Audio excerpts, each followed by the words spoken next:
States.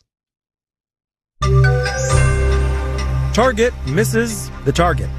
Marketplace Morning Report is supported by Schwab. Schwab offers investors choices like full-service wealth management, self-directed investing options, and trading on Thinkorswim.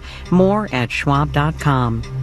From Marketplace, I'm Sabri Benishore, in for David Brancaccio. Target shares are down in pre-market trading this morning. The company released its fiscal first quarter earnings report this morning, and it did not live up to expectations.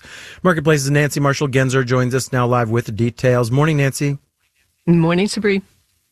So, Target's results do not look good. Let's do the numbers here. How bad was it? Well, Target reported that first quarter net sales were down almost 3% from the same time last year, and the average amount customers spent at Target, both in-store and online, fell by 1.4%. So why do we think that happened? Well, Target CEO Brian Cornell says they were navigating a highly challenging environment in the first quarter, and consumers are more cautious now. They're focusing on buying essentials like groceries, not throw pillows and picture frames, the home decor Target is known for. But Target also faced blowback from some consumers after it abandoned its diversity, equity, and inclusion programs. Walmart says that it's going to have to raise prices because of tariffs. Is Target going to have to do that too? Well, the Target CEO, Brian Cornell, wouldn't comment on that. He just said Target continuously adjusts pricing. But Reuters is reporting that Target's chief commercial officer did say the company is negotiating with suppliers and reaching out to manufacturers outside China, while also adjusting how much it buys and when. All right. Marketplace's Nancy Marshall-Genzer, thank you so much. You're welcome. All right, let's do the numbers. Dow, NASDAQ, and S&P futures are all down in the 7 to 9% range, with the Dow futures down 370 points. The yield on the 10-year Treasury is 4.54%. Japanese exports to the U.S. dropped 2% in April after President Trump raised tariffs. Japan's Nikkei closed down 0.6%. Fortnite, one of the world's most popular video games, is back in the Apple Store after a years-long legal battle with Apple. Apple charges up to 30% commission on sales through its App Store. Apple kicked Fortnite out after it tried to get around that commission. Fortnite's owner, Epic Games, sued, saying that violated antitrust rules. The legal fight is ongoing. Marketplace Morning Report is supported by WSJ Plus, a news bundle offering global insights and market tools from 4 business and finance publications so readers can explore every angle. And by This Old House Radio Hour podcast, answering listeners' DIY and renovation questions and diving into home design trends, available in podcast apps. So far, around 260,000 federal workers have been fired, they retired early, or they've taken buyouts since the Trump administration took office, according to Reuters. A lot of these workers will keep getting paychecks for some months, so technically only 23,000 workers have left so far. The economic consequences of this mass downsizing are likely to be severe for African Americans in particular, because government employment has long been a reliable pathway to black middle-class prosperity. Marketplace's Mitchell Hartman has more. It's been a rough year for a lot of federal workers, including black federal workers.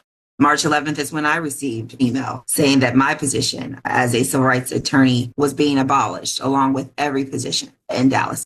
Sharia Smith has handled discrimination cases at the Department of Education for 10 years. She's also president of her union local.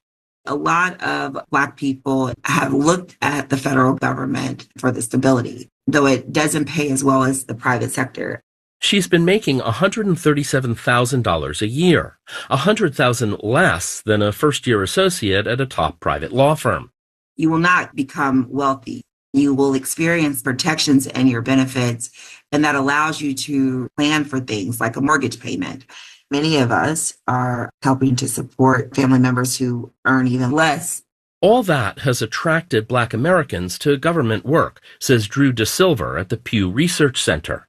As of late 2024, African Americans made up 18.5% of the federal civil service. African Americans make up about 12% of total civilian employment. Meaning, says Christian Weller at the University of Massachusetts, Boston, the hundreds of thousands of job cuts in the works will be disproportionately harmful for African Americans because they're overrepresented in the federal government. Starting in the 1960s, government agencies vigorously adopted anti-discrimination policies, leading to more and better jobs for black applicants than they could find in the private sector. The jobs offer long, stable tenure, 12 years on average, versus 4 for all civilian workers. Most offer union protections, and Weller says the non-salary benefits build long-term wealth and security. The typical black worker in the private sector does not have a retirement benefit, whereas 80% of black federal government workers have a retirement savings plan. All of which is now threatened by DOGE downsizing, says Tulane University economist Gary Hoover, especially given that so many low and mid-level jobs are on the chopping block.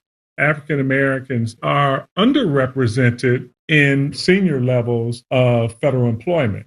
So cutting people who are probationary, you're going to overcut the number of African Americans. Hoover expects the black unemployment rate to spike higher once more job cuts take effect. JobSite Indeed predicts laid-off government workers will face a tough job market in IT and research. Jobs in healthcare will be easier to find. That's not much comfort to Geddes Scott, a black licensed practical nurse and union rep who's worked for the VA in Queens, New York for 30 years. He hasn't been laid off so far, but he says, no one is sure what tomorrow holds for us. The air of hate towards what we do and who we are is unnerving. Scott earns $80,000 a year. He knows he could make more working for a private hospital or clinic, but I would have to try to find a place that would hire a 54-year-old LPN who has only been taking care of veterans. He says he doesn't know if there's a job he can fill and feel fulfilled in outside the VA. I'm Mitchell Hartman for Marketplace. And in New York, I'm Sabri Ben-Achour with the Marketplace Morning Report.